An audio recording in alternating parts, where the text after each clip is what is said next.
नमस्कार दोस्तों, संपर्क राजस्थान में आपका स्वागत है। महिला सशक्तिकरण विषय पर एक नाटक का आयोजन किया गया। प्रतिभावान छात्राओं द्वारा देश में दिन प्रतिदिन बढ़ रही महिला अत्याचारों के विरोध में यह नुक्कड़ नाटक का मंचन किया गया। तो चलिए आपको दिखाते हैं।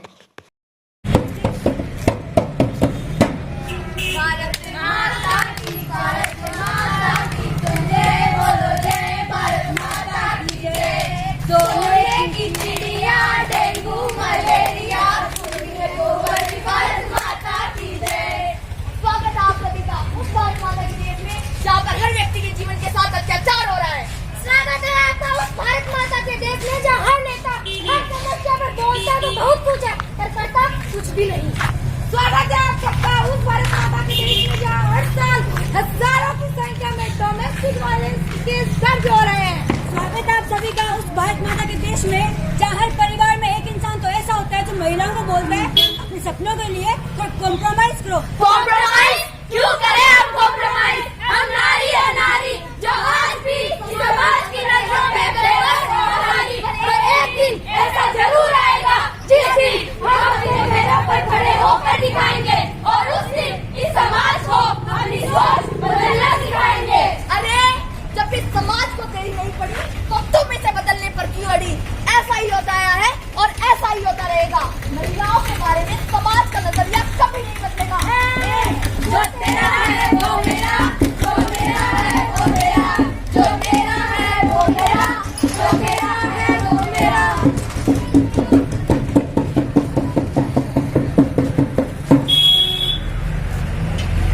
मम्मी मुझे पैसे चाहिए। मम्मी मुझे पैसे चाहिए। पैसे? तुझे क्यों चाहिए पैसे? डैडी मुझे मोबाइल चाहिए। डैडी मुझे मोबाइल चाहिए। मोबाइल? तुझे क्यों चाहिए मोबाइल? मम्मी मुझे बाइक चाहिए। बाइक? तुझे क्यों चाहिए बाइक? डैडी मुझे एमबीए करने अब्रॉड जाना है। डैडी मुझे एमबीए करने अब्रॉड जाना है। एमबीए? तुझे क्यों करना है एमबीए? अरे बेटा अब्रॉड जाके करेगी क्या?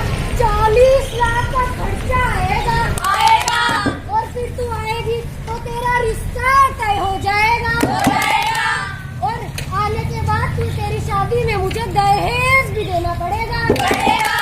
अरे बेटा जब तेरी बात शादी पे ही आके रुकती है तो तू शादी कर और अपने बाप की दुआएं लेती जा। बाबुल की दुआएं लेती जा, जा तुझको सुखी संसार मिले। बाबुल की दुआएं लेती जा, जा तुझको सुखी संसार मिले।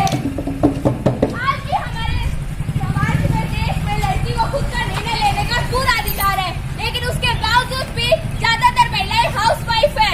वो खुद की मर्जी से नहीं दूसरों के दबाव में आकर, आप जैसे लोगों के दबाव में आकर, क्योंकि घर पे उन्हें कहा जाता है बेटा थोड़ा कॉम्प्रोमाइज कर ले। कॉम्प्रोमाइज क्यों करें हम कॉम्प्रोमाइज? हम नारी है नारी जो आज भी समाज की नजरों में बेबस और हारी। पर एक दिन ऐसा जरूर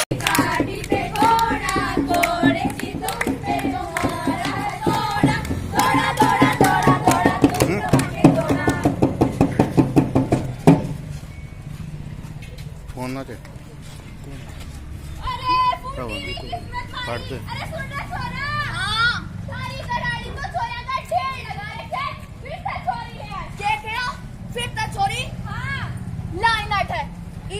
खाई में गिराकर भैरव बाबा की बलि चढ़ा देंगे।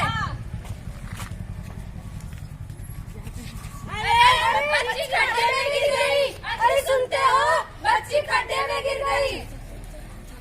मैं अंजलि आप सभी का स्वागत करती हूँ CNN न्यूज चैनल पे। अभी खबर मिल रही है कि एक बच्ची को खड्डे में गिर गई है। तो चलिए उसके पिता से पूछ रहे वो कैसा महसूस करते हैं। हम बहुत खुश हैं। हम टीवी पर आए, हमारी बच्ची टीवी पर आई, हमारा पूरा गांव टीवी पर आया। हम बहुत खुश हैं। तो आपको ये घटना जानकर कैसा महसूस हुआ है? हमारी बच्ची यहाँ खेल रही थी और खेलते खेलते गड्ढे में गिर गई। अरे ये बुड्ढा झूठ बोल रहा है। नहीं हम झूठ नहीं बोल रहे हैं। अब देश में कितने सारे गड्ढे हैं, सरकार को हर गड्ढे का हिसाब देना होगा। और इसी के साथ सरकार ने अपने बचाव में बच्ची के भविष्य के लिए 2 लाख रुपए देने का ऐलान किया है। अरे वाह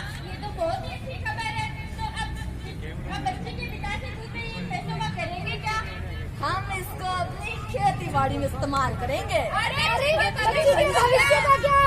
अरे जब खेती बाड़ी होगी तभी तो बच्ची का भविष्य होगा, और वो पढ़ के करेगी भी क्या? घर का कामकाज सीखेगी और चली जाएगी अपने ससुराल। आज भी हमारे देश में छोटी बच्चियां स्कूल तक नहीं जा पाती है, जबकि सरकार के द्वारा 5वीं कक्षा तक मुफ्त शिक्षा दी जाती है, लेकिन फिर भी आज 40,000 से ज्यादा बच्चियां अपने माँ बाप के द्वारा स्कूल नहीं भेजी जाती है, क्योंकि उन्हें कहा जाता है बेटा थोड़ा कॉम्प्रोमाइज कर लो। कॉम्प्रोमाइज क्यों करें हम कॉम्प्रोमाइज? हम नारी है नारी, जो आज भी समाज की नजरों में बेबस और हारी, पर एक दिन ऐसा जरूर आएगा जिस दिन हम अपने पैरों पर खड़े होकर दिखाएंगे, और उस दिन इस समाज को अपनी सोच बदलना सिखाएंगे। छोटी सी आशा, मस्ती भरे मन की भोली सी आशा, जानदारों को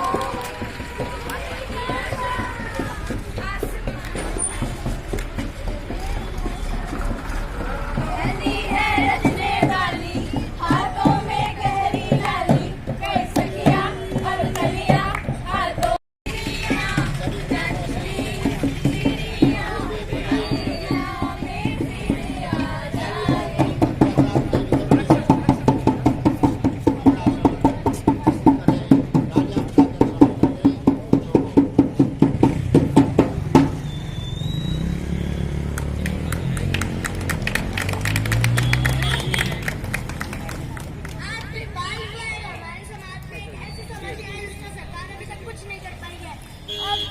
छोटी छोटी बच्चियों के बड़े बुजुर्ग अनजान आदमी के साथ शादी के बंधन में बांध देते हैं।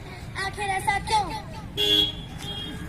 ढल गया दिन, हो गई शाम, जाने दो जाना है, ढल गया दिन, हो गई शाम, जाने दो जाना है।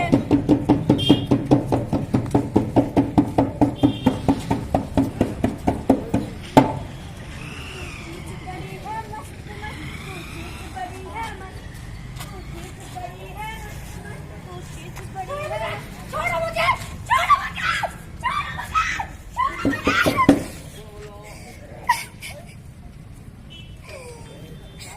नेताजी, कल हमारी गली में बलात्कार की एक और घटना सामने आई, इस बारे में आप क्या कहना चाहेंगे? लड़की लड़के के साथ नाच रही थी, बदमाश का कैरेक्टर ढीला था, छोटे छोटे कपड़े भी पहन रखे थे, वो चाहती थी उसका बलात्कार हो। तो क्या इसका मतलब ये हुआ कि जिस लड़की के साथ रेप हुआ उसे न्याय नहीं मिलेगा? अरे पुलिस है, कोर्ट कचहरी है, देखते हैं होता है क्या। 6 महीने बाद बलात्कार के मुजरिमों को कोर्ट में पेश किया जाए। अरे 6 महीने बाद रेप के केस को कौन याद रखता है? अरे तुम तो ऐसे बोल रहे हो जैसे बलात्कार हमने किया हो। हम तो महिलाओं के लिए बहुत कुछ करते हैं। अगर तुम्हें इतनी समाज को बदलने की पड़ी है तो आइए पॉलिटिक्स ज्वाइन कीजिए और बदलिए सिस्टम को। मैं ज्वाइन करूंगी पॉलिटिक्स। नहीं, पॉलिटिक्स जैसे गंदे गटर में मत पड़ो। हमारे देश में हर साल 1000 से भी ज्यादा बलात्कार के केस हो रहे हैं, पर शर्म की बात तो ये है कि कोई केस तो पुलिस में भी नहीं जा पाते, क्योंकि समाज के डर की वजह से, घर वालों के डर की वजह से महिलाओं को बोलता बेटा थोड़ा कॉम्प्रोमाइज करो। कॉम्प्रोमाइज क्यों करें हम कॉम्प्रोमाइज? हम नारी है नारी, जो आज भी समाज की नजरों में बेबस और हारी, पर एक दिन ऐसा जरूर आएगा जिस दिन हम अपने पैरों पर खड़े होकर दिखाएंगे, और उस दिन इस समाज को अपनी सोच बदलना सिखाएंगे।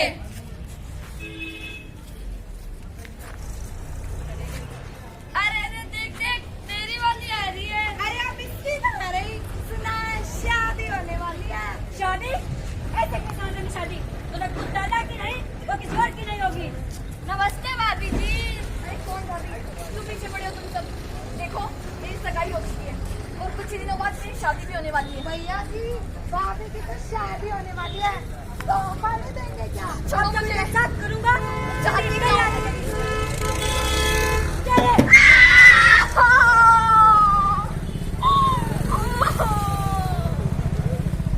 आज हमारे देश में आए दिन ऐसी घटनाएं सामने आ रही है, पर समाज इसके बारे में कुछ नहीं करता। समाज मैं तो नौरू हूँ, मुझे थोड़ा धीरे बोलना चाहिए। अरे मैं यहाँ इतने सारे लोगों के सामने क्या कर रही हूँ? मुझे तो घर में जाके चूल्हा चौका करना चाहिए।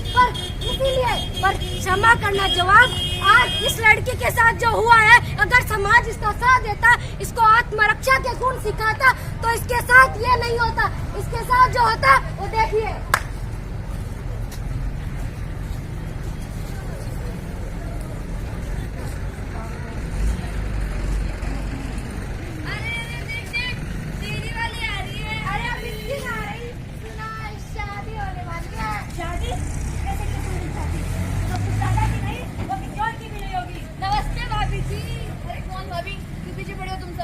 देखो मेरी सगाई हो चुकी है और कुछ ही दिनों बाद मेरी शादी भी होने वाली है।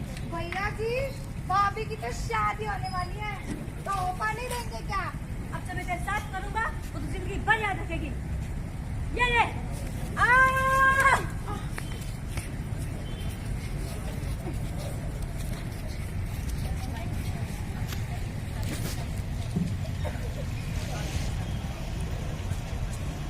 बहुत ही दुख की बात है कि आज हम एक ऐसे समाज का हिस्सा है जहाँ पर कोई दिन ऐसा नहीं होता जिस दिन न्यूज़पेपर में किसी महिला के साथ बलात्कार, एसिड अटैक, दहेज प्रताड़ना या फिर छेड़छाड़ जैसा कोई केस सामने ना आए। और उसके बावजूद भी हम कहते हैं यत्र नार्यस्तु पूज्यन्ते रमन्ते तत्र देवता। अब इसका उद्घोष करने वाली सरजमी पर महिलाओं के साथ होने वाले अत्याचार की वजह से ये देश हर रोज शर्मसार होता है। अब एक तरफ तो जरूरत है कि महिलाओं को स्वावलंबी बनाया जाए, सशक्त किया जाए, अपनी सुरक्षा स्वयं करना सिखाया जाए, लेकिन फिर भी महिलाओं के सामने एक आदर्श रखा जाता है सुशील, संस्कारी, घरेलू, बिल्कुल चुपचाप रहने वाली स्त्री का। अब हम फिर जब कोई घटना हो जाए देश में तो फिर पूरा देश कहेगा कोई कानून लाओ, कोई बड़ा कानून लाओ। अरे सिर्फ कानून से क्या होगा जब हम हमारी सोच में, हमारे समाज की सोच में और अपने संस्कारों में बदलाव नहीं कर सकते। आज जरूरत है एक उन्मुक्त, एक उदार समाज के निर्माण की, जहाँ पर महिलाओं को अपने पैरों पर खड़ा होना, अपनी सुरक्षा स्वयं करना और लड़कों को लड़कियों की रेस्पेक्ट करना सिखाया जाए, और उसी के बाद कोई कानून असर करेगा। अब मैं ऐसा मानती हूँ कि आज जिस दौर से हमारा समाज गुजर रहा है, वहाँ पर हर लड़की को अपनी सुरक्षा स्वयं करने के लिए मार्शल आर्ट, कराटे, ताइक्वांडो, इस तरह की चीज जरूर सिखाई जानी चाहिए। अब हम ये कह सकते हैं कि भाई हाँ, छोटे शहरों में ये व्यवस्था नहीं होती, पर अब सुजानगढ़ में भी एक नई मार्शल आर्ट अकेडमी खुली है, तो मैं आप सभी से निवेदन करूंगी कि आप अपनी बच्चियों को वहाँ पर जरूर भेजें ताकि उनके साथ कोई इस तरह की घटना ना हो। अगर इस मार्शल आर्ट अकेडमी के बारे में आप ज्यादा जानना चाहते हैं तो जरूर संपर्क राजस्थान यूट्यूब चैनल पर इसको जरूर चेक करना और एक नवीन समाज के निर्माण में हमारा साथ दें। Thank you so much.